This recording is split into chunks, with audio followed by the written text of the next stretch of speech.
History of music research, broadly labeled as musicology, is more than 100 years long in European and North American intellectual thought. From its early beginnings as an academic field of study, it was recognized as an intersection of different approaches to music, roughly divided between historical and folkloric research, which were disciplinary and institutionally signified as musicology and comparative musicology or musical folklore, respectively ethnomusicology since 1950. Although in some academic contexts it is formed before ethnomusicology as its older sister discipline focused on dance, ethnochoreology also joined the arena of university study in many European countries, mostly after World War II. Regardless of their establishment as interlinked but separated scholarly fields, during the last 2 decades of the 20th century, each of academic disciplines have branched into many areas. This branching tendency increased in recent years of prevailing postmodern tendencies for particularization, interdisciplinary discussions, and establishment of transdisciplinary perspectives. Bifurcation seems to be immanent characteristics of all scholarly areas, including music and dance research in the beginning of the 21st century. Such a condition of, to paraphrase Timothy Rice's words, working within the vast plane of ethnomusicology's and ethnochoreology's disciplinarity, has to be a confusing and disorienting factor for any scholar, especially those who should choose their individual research paths at the beginning of their careers. As a scholar basically trained in ethnomusicology focused on ethnochoreological research, I will try to discuss basic issues of those two sister disciplines influenced by diverse multidimensional challenges of contemporaneity. Starting from the short historical overview of disciplinary developing, especially within post-socialist realities after 2000, trying to reflexively reconsider distinctiveness of ethnomusicology's and ethnochoreology's disciplinarity, and finally leaning on the anthropologist Arjuna Padurai's theoretical concept of global flows, I will further try to consider how various modes of local and global socio-cultural processes influence our scholarly thinking and dealing with traditional music and dance. How do we draw disciplinary boundaries and reshape our scholarly identities while constantly adapting to new global and regional geopolitical circumstances which influences both public space and our professional and private lives? How do we cope with re-establishing overwhelmed requirements of academic work and permanent remodeling of available technological capabilities? No matter the fact that this talk will mostly express my personal reflexive account of practicing ethnomusicological and ethnochoreological research since mid-1990s, from the position, let me paraphrase Padurai's words here, post-socialist subjectivity, the basic methodological approach would tend to polyvocality, including views and standpoints of the colleagues from Serbia and other former Yugoslavia countries. This tendency for discussing former and contemporary issues of our scholarly work more comprehensively is based on many interviews and questionnaires with fellow researchers which I made during 2017 and 18 for the presentation and article originated from the symposium Music Matter, Ethnomusicology and its Socio-Political Relevance Today, which marked the inauguration of the ICTM Secretariat in Vienna. Experience of working on this, as well as discussions during the symposium and the publication which followed this event, influenced greatly to some thoughts expressed here. My standpoints were also influenced by presentations and discussions at the ICTM Study Group on Ethnochoreology Symposium held in Szeged in 2018, where one of the themes was devoted to dynamic and constitutive relationship between dance and politics. These two major recent events, coupled with intense and constant demands of academic work, influenced by COVID-19 measures of social distancing and physical isolation, melded my latest way of thinking and approaching reality. The opportunity to exchange immediate experiences of performing, transmitting, and researching dance in the conditions of physical separations with colleagues from all over the globe during the first virtual meeting of the ICTM study group on ethnochoreology, organized by Faculty of Music in Belgrade in late July, revealed new aspects of active remodeling of our fields caused by a corona pandemic and consequently broadened my initial perspectives. Therefore, in this talk, I will try to generalize and in some points confront all various voices which shape my personal current view of what we do in our ethnomusicological and ethnochoreological research, how we do it, and why we do it at the first place. Ultimately, does it matter? For whom?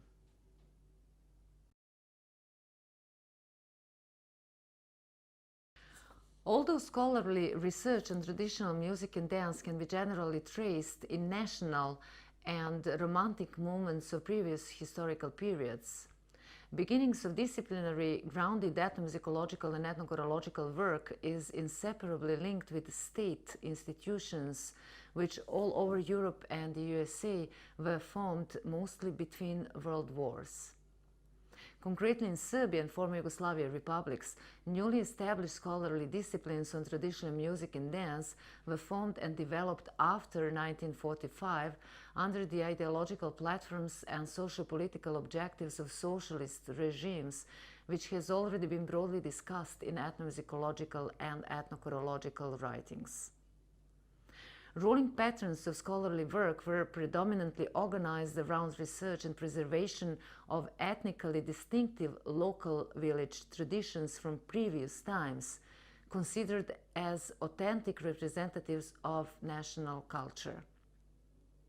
Collecting efforts of recording the oldest forms of rural music and dances, basically influenced by ethnology and folkloristics, were followed by scientific approach to their investigation considered as particular texts, objectivized through notation.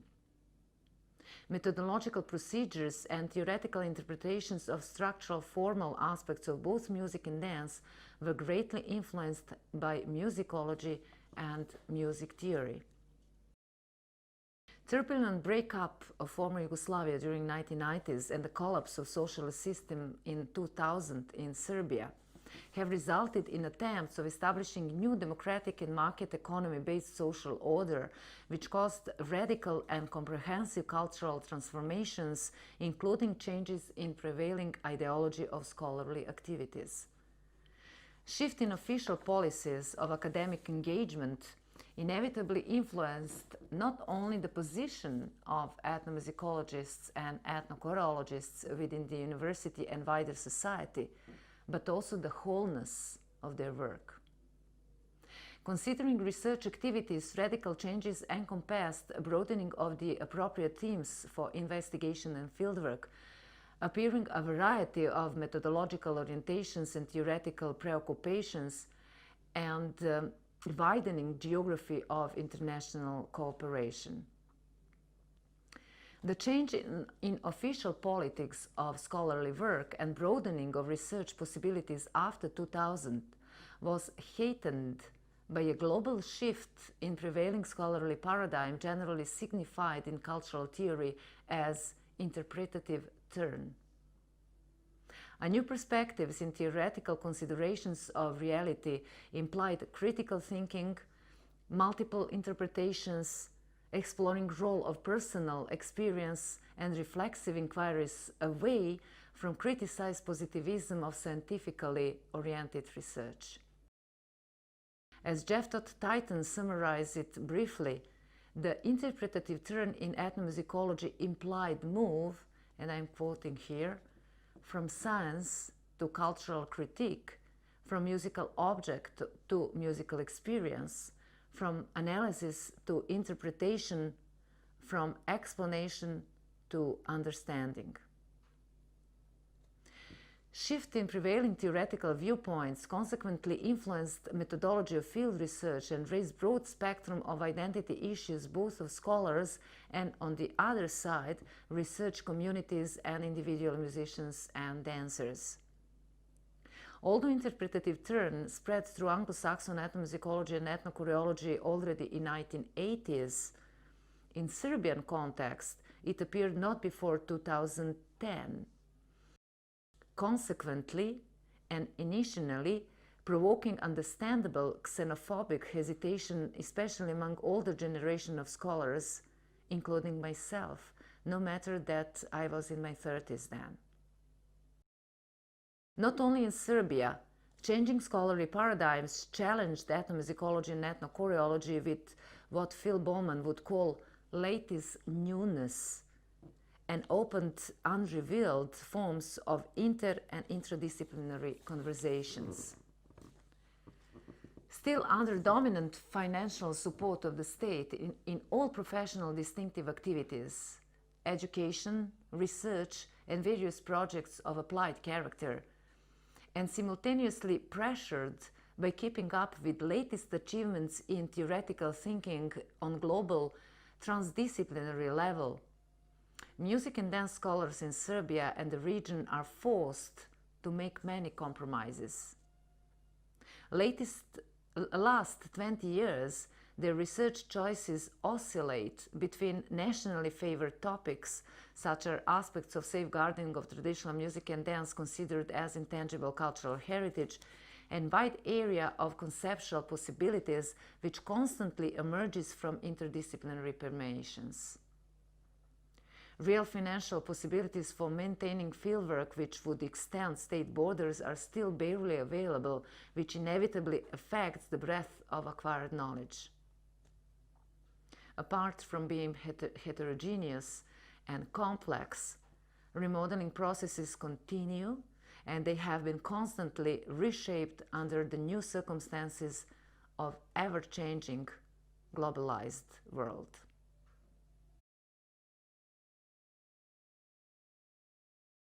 Due to a spell of various circumstances that I entered the world of ethnomusicological and ethnochoreological approach to music and dance 30 years ago, first as a student in 1990 and then as a university teacher and scholar since 1997, I directly experienced broad transformations of our intellectual and educational fields.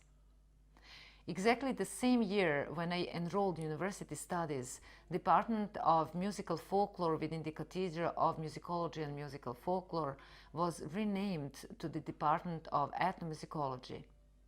Change of the name of discipline anticipated its internal fundamental shift from the so-called folk music research to broad spectrum of ethnomusicological inquiries, which slowly transformed our professional field in national context.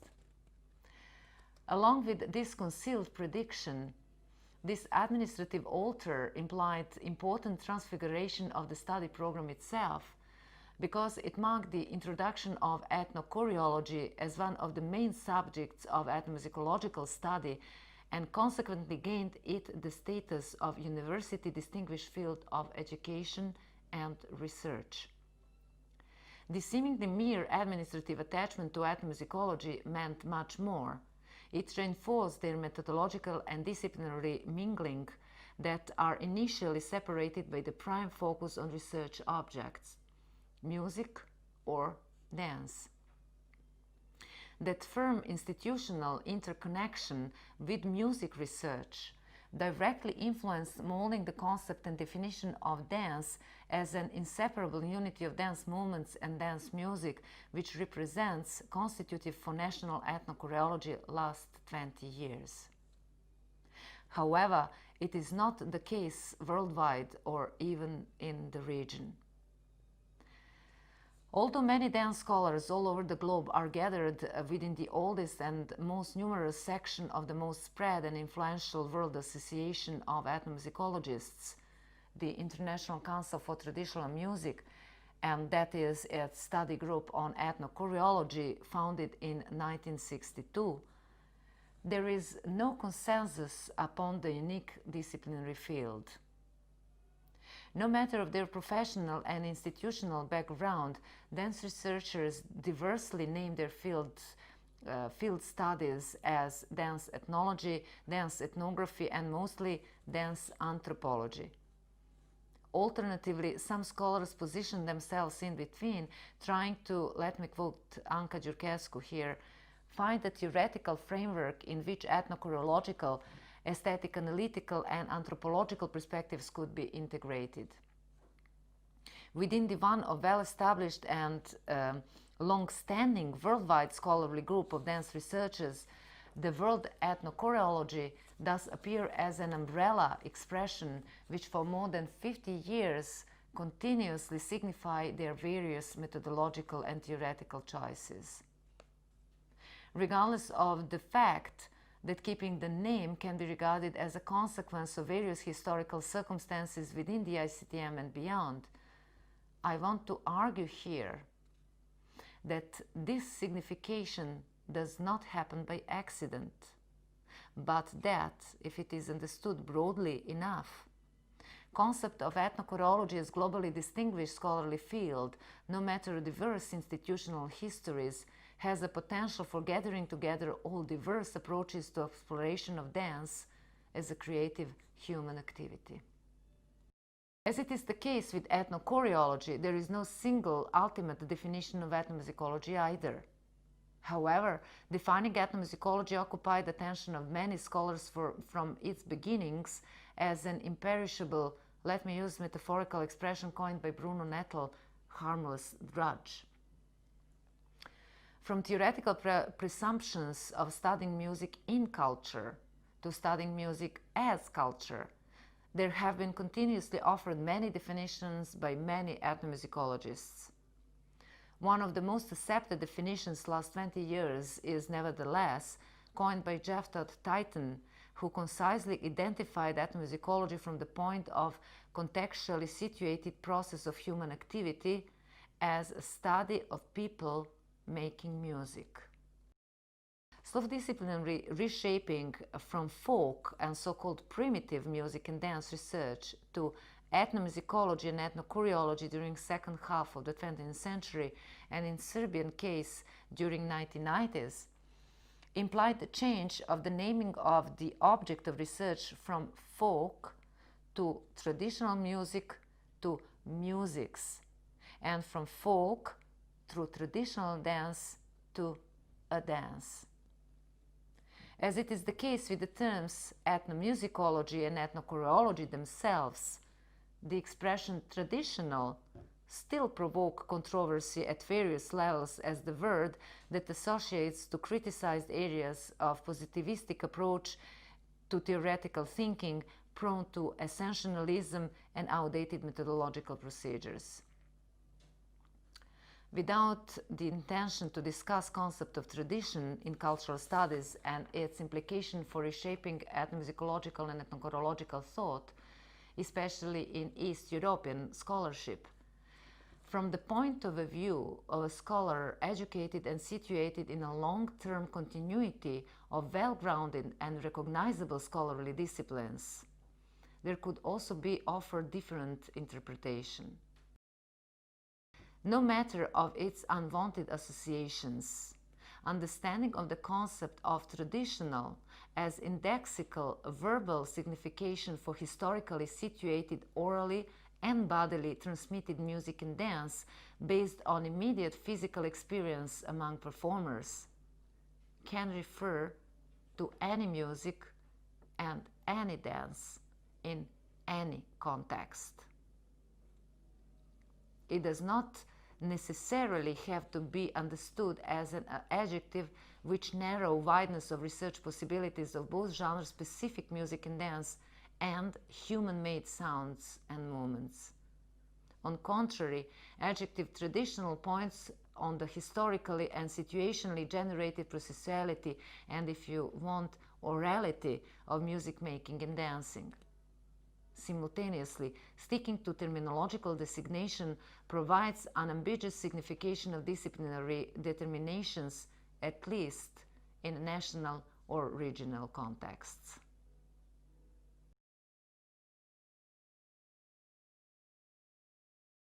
Overcoming mere terminological interpretation, what determines ethnomusicology's and ethnochoreology's disciplinarities? What interlinks them? In summary, they are primarily local, community-based, thematically focused studies. In spite of some critical reflections as it is outdated, too narrow and too dividing approach, in the sake of clarity and pragmatic thinking, ethnomusicology and ethnochoreology's disciplinarities could be traced along three main axes: the object of research, methodological procedures based on fieldwork, which is their joint constitutive hallmark, and specific theoretical presumptions about both people making music and dance, and music and dance in or as culture. Striving to achieve balance between the study of music and dance as texts in specific contexts, or in Izali Zemcovsky's terms, the establishment of a synthetic paradigm of ethnomusicological research, is one of the distinctive features of both ethnomusicology and ethnochoreology in recent decades. Differences between so-called musicological or music-centered and anthropological approach to research, which have historically arisen as a consequence of various institutional backgrounds of national and regional schools of ethnomusicology and dance research, has already been critically discussed by many authors. As I already pointed out elsewhere, some scholars suggest that this division is politically exaggerated as one of the outcomes of the politicization of knowledge production during the Cold War in the 1960s and especially during 1970s. Leaning on Bruno Nettles and Timothy Rice's explorations, the areas of ethnomusicological investigations could be organized in several comprehensive groups. Without the intention to repeat them here, I would like to point out on a few general theoretical presumptions which interlink ethnomusicological and ethnochoreological investigation. The idea that music making is inseparable from the body has been pointed by many authors since the beginnings of ethnomusicology, along with the notion that playing an instrument is a physical activity. It could be added moving with the music, no matter how is it structured, is already dancing. On the other side, dance is inseparable form of dance movements and dance music, or in a general sense, musically organized sound. The so-called sensory turn, or what Brenda Farnell would call somatic revolution in scholarly discourses since 1990s and early 2000s, influenced appearance of new emphasis on embodiment of music making and somatic nature of musical and dance experience in ethnomusicology and ethnochoreology. These standpoints epistemologically and immanently connect ethnomusicology and ethnochoreology and open space for developing their common methodological procedures. Both disciplines are highly interdisciplinary, grounded by immanent processes of adopting various methodological and theoretical perspectives of ethnology, anthropology, linguistics, musicology, music theory, history, cultural studies, dance studies, psychology, as well as from each other. And for the sake of truth, ethnochoreology more from ethnomusicology than reverse, which is a consequence of institutional and educational historical circumstances and later adoption of ethnochoreological research within university contexts. Variety of theories about fundamental human matters from various scholarly disciplines, as well as from discursive fields of intellectual thoughts, among which are structuralism, semiotics, communication research, feminism, deconstruction, hermeneutics, performance studies and post-colonial studies profoundly inform our disciplinary specific research and open new points of view about understanding of role and meaning of musics and a dance in the lives of individuals and communities. The latest seismic shifts, to use Martin Stokes' expression for the widening analytical approaches which influence disciplinary specific methodological procedures since 1990s, encompass focusing on performance situation, notion that music and dance are both historically produced and historically productive, and impact of psychology on musical and dance perception.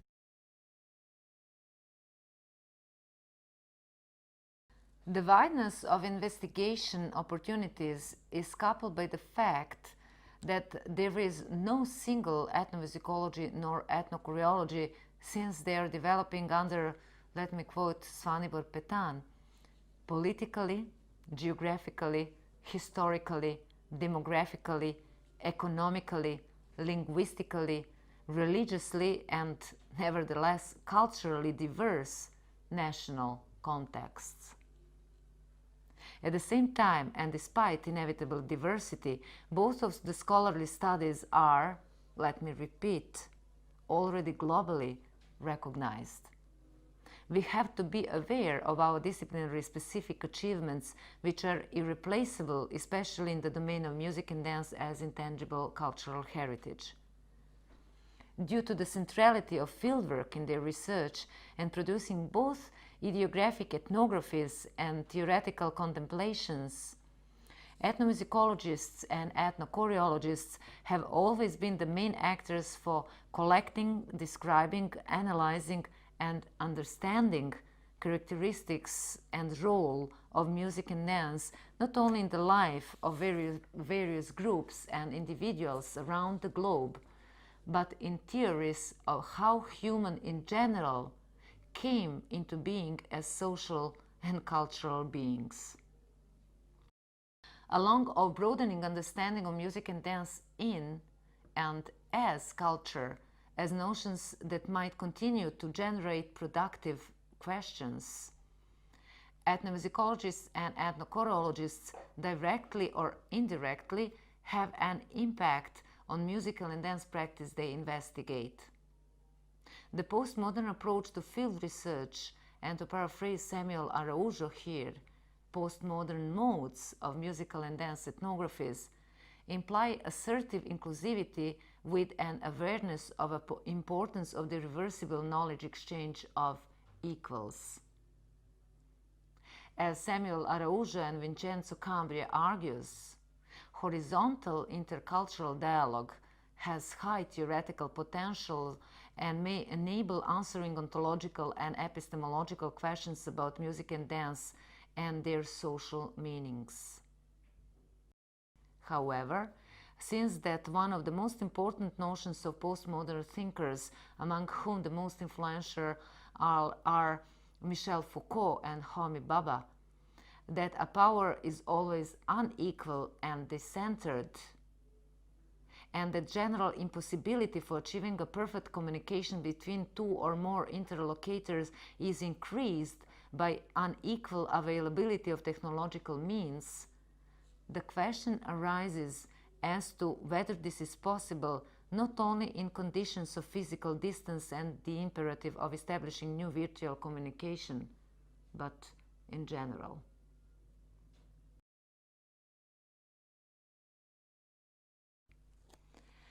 As distinctive fields of intellectual thoughts, which appeared and were initially developed in Anglo-Saxon scholarly traditions,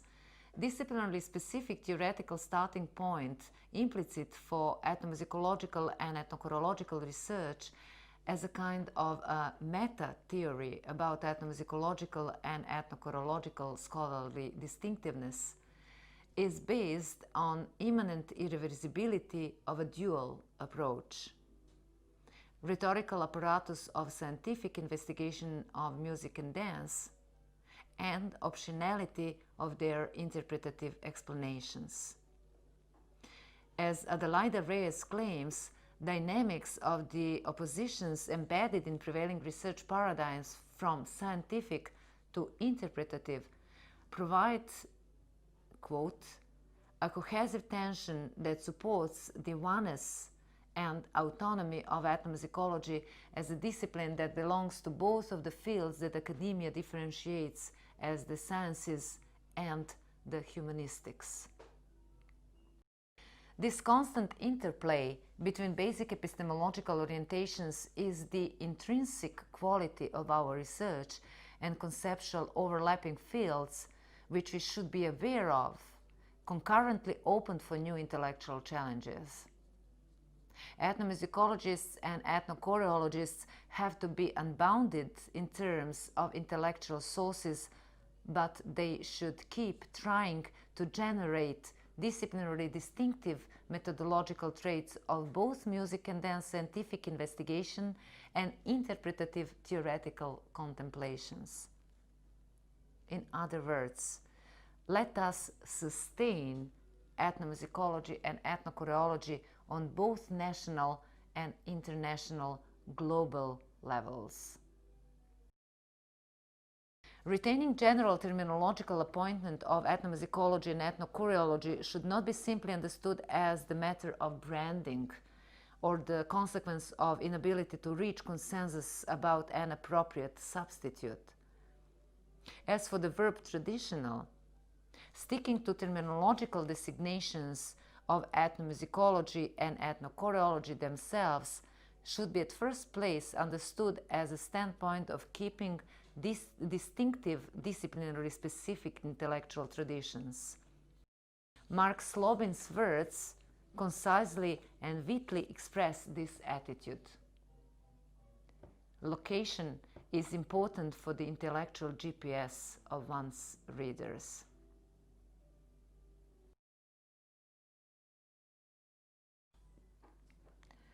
As eminently interdisciplinary fields of studies, ethnomusicology and ethnochoreology are continuously fed by knowledge and theoretical interpretations from other areas. According to ethnomusicologists Jeremy Woloch and Esther Clinton, but also dance researchers Karen Wedel and Petri Hopu, one of the most influential theses about the modern post-colonial globalized world, which greatly influenced ethnomusicological and ethnochoreological inquiries last 20 years, is Appadurai's theory of 5 dimensions of global flows, or scapes, that construct local and translocal cultural forms and determine dynamics of all social processes. Those are ethnoscape, mediascape, technoscape, financescape, and idioscape. The concept of a scape Appadurai uses as a perspectival construct which describes processes of imagining the world by both individuals and communities. For Appadurai, imagination is central to all forms of agency and is itself a social act. As a comprehensive contemplation advocating relational nature of being in the world, this theory has a potential for exploration the position of scholars as individuals and representatives of particular historically, linguistically, and politically situated fields of studies and intellectual thinking. Generally referring to the landscape of persons who constitute various communities on different scales, the ethnoscape is relational, variable, as well as shifting category. Our notions as members of the communities of ethnomusicologists and ethnochoreologists are situated in our national scholarly traditions, constantly influenced by the work of all other scapes, growing technological capabilities of technoscape, free flow of cultural forms mediated through mediascape, influence of local, national, regional, and global disposition of unpredictable financing conditions for all of our professional activities, and finally, but not lately, multidimensional stream of prevailing and alternative ideological orientations. This melting pot of historically generated circumstances influence relations between our professional and personal thinking and acting, which we should be aware of, advocating openly all our attitudes towards social and political realities, simultaneously crossing but also drawing various identity boundaries, including our disciplinary, national, and ethnic sense of belonging,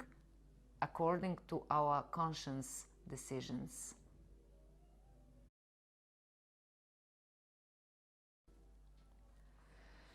The latest turbulent happenings caused by COVID-19 pandemic turned upside down all flows of social order on a global level. Within the conditions of propagated physical separation, communication in virtual space became the only option for mutual connections. Such historically unprecedented circumstances mark the beginning of a new era, not only in our private and professional lives, but in general. However, focusing on the consequences of ethnomusicological and ethnochoreological activities, there can be basically singled out several major aspects of their inevitable transformations according to Appadurai's flows. Not only fieldwork, but all other aspects of our scholarly work, teaching, research, symposium and conference exchange, festival and concert promotion, have been adjusting to new situation. Considering perspective of a technoscape, we all have to learn and get used to use virtual platforms, and everyone has to adapt to new circumstances in technical and electronic terms. This conference is one of the early examples for this situation. We are all unfamiliar with this kind of communication, and recording a lecture in advance was challenging for myself, as well as was organizing virtual symposium of study group on ethnochoreology 2 months ago. The main reason in the first place why organizers of Young Musicology conference invited us to pre-record our talks is that they wanted to avoid unexpected technical disturbances, which still are, I would say, not only inevitable part of the group meetings on internet, but they depend on the technical infrastructure of the hosting institution and the quality and optionality of the chosen platform, which is economically accessible for them. The abolition of funds for various project financing, including organizing virtual conferences, and the uncertainty of the economic future in global scopes raise issues related to the position of scholars in local university and academic circles, but also global network of academic knowledge exchange. In this situation, when the using internet is becoming the only way of mutual communication and research, there appears more than ever an open space for neoliberal, neocolonial repositioning of power, benefits, and availability of technological means and media visibility. Broadcasting music and dance online as almost only option of their public practice influenced broad transformation within the mediascape and raised numerous questions which refer to reconsideration of ontological and epistemological basis of ethnomusicology and ethnochoreology, since perceptual and sensory potentials of music and dance are changed in the conditions of unreliable, incongruous, and ill-matched screened transmissions. Making new joint musical videos of physically distanced performance not only opened new technological opportunities for making it, but became trademark for, I would say, globally shared at this very moment, ideoscape of optimistic solidarity. However, the multidimensional chain of shared ideas, terms and images became more complex considering relationship over the pandemic,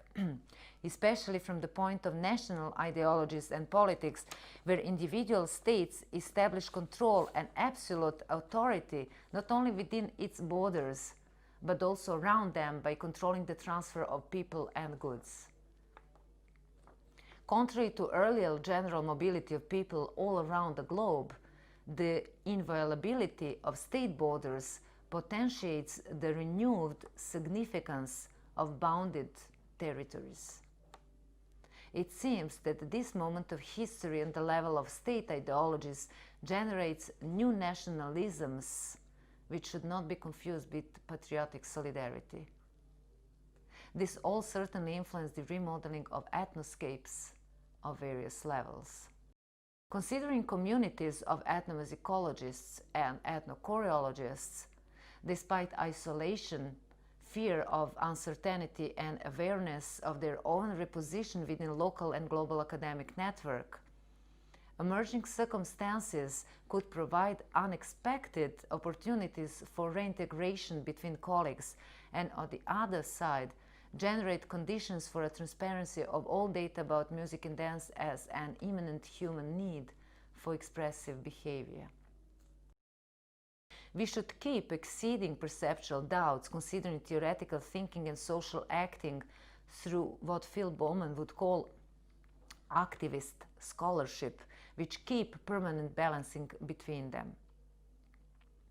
Jeff Todd Titan's ideas of sustainability of music and dance and developing so-called eco-ethnomusicology are concordant to Tess Buckland's notions written almost 15 years ago that we all should keep trying to work on developing reflexive and dialogic strategies of our research choices and be aware of possible implications that our attitudes could have. I would say our ethnomusicological and ethnochoreological doing should be based on conscious and openly declared decisions. At the very end, I would like to conclude with pointing to theoretical contemplations of the philosopher Thomas Kuhn that crises created by anomaly finally lead to innovation and change of prevailing scholarly paradigms. The latest newness is ahead of us, and we all have to adjust to it.